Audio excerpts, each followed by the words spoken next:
liberamente, variazioni e scorribande qui su Radio Libertà.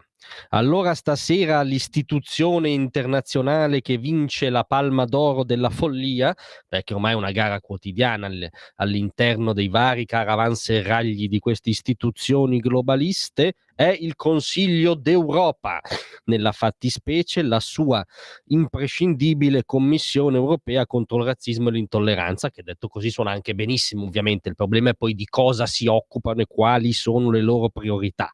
Una priorità di questi signori, a quanto dice il presidente di tale commissione, il signor Bettil Cottier, è la seguente: la nostra raccomandazione verso il governo italiano è che conduca al più presto uno studio indipendente sul fenomeno della profilazione razziale nelle sue forze di polizia per poter valutare la situazione.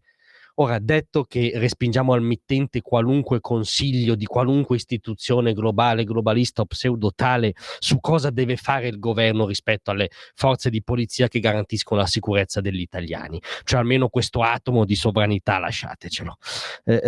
Ma al di là di questo, noi stiamo parlando delle forze di polizia italiane, cioè quelle che hanno le regole di ingaggio più stringenti, quelle che appena derogano, secondo qualcuno, prendono iniziative per contenere scalmanati di piazza, vengono subito inquisite, quelle che hanno un'accortezza dimostrata dalla cronaca quotidiana, dovrebbero, secondo questi signori, essere nel mirino perché sarebbero delle forze razziste.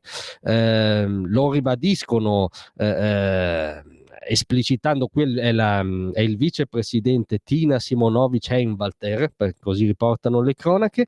Nel nostro report annuale 2024 non citiamo paesi nello specifico, ma basandosi sui report già pubblicati in passato, possiamo certamente dire che il problema della profilazione razziale nell'operato delle forze dell'ordine è un problema che si riscontra frequentemente in Italia e in Francia.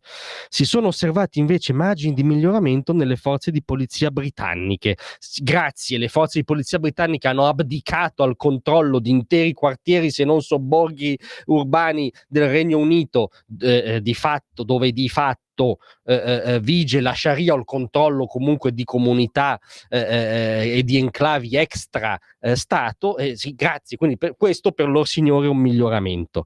La verità sta nei dati anche recenti di qualche mese fa, del Ministero dell'Interno, secondo cui c'è una, mi spiace dirlo, sarà razzista secondo questi signori professionisti dell'antirazzismo immaginario, ma c'è un rapporto tra immigrazione, soprattutto irregolare, e propensione alla delinquenza, un rapporto aritmetico, non ideologico o peggio etnico. Il rapporto del Ministero dell'Interno di pochi mesi fa si deduceva che la percentuale di reati commessi da stranieri irregolari equivale al 28% del totale, mentre gli irregolari stessi sono meno dell'1% della popolazione presente in Italia. Come scrisse a tal proposito il sociologo Ruca Ricolfi, cioè non un bavoso sovranista membro del Ku Klux Klan, la cosa peggiore che potremmo fare è rispolverare l'armamentario negazionista, con cui ogni volta che vengono fuori numeri o statistiche si cerca di occultare l'amara realtà dell'immigrazione irregolare. Non è colpa della polizia italiana. Tra l'altro, per inciso, cos'è questo Consiglio d'Europa?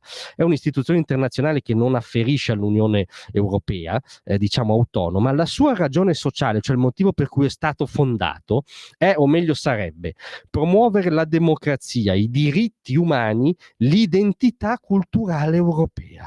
Ecco, allora se è questa la missione di loro signori, si preoccupino dei suddetti pezzi d'Europa in stati importantissimi europei, Regno Unito, ma accade anche in Francia, ma ci sono enclavi anche in Italia, dove vige la Sharia, dove non vige il diritto come codificato nella tradizione europea, la libertà della persona, donna in primis, come codificato nella tradizione europea, dove non si dà più l'identità culturale europea, che sarebbe la missione per cui questo Consiglio d'Europa è stato fondato.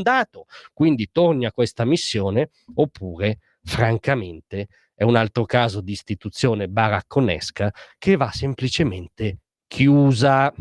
Grazie a tutti, a domattina.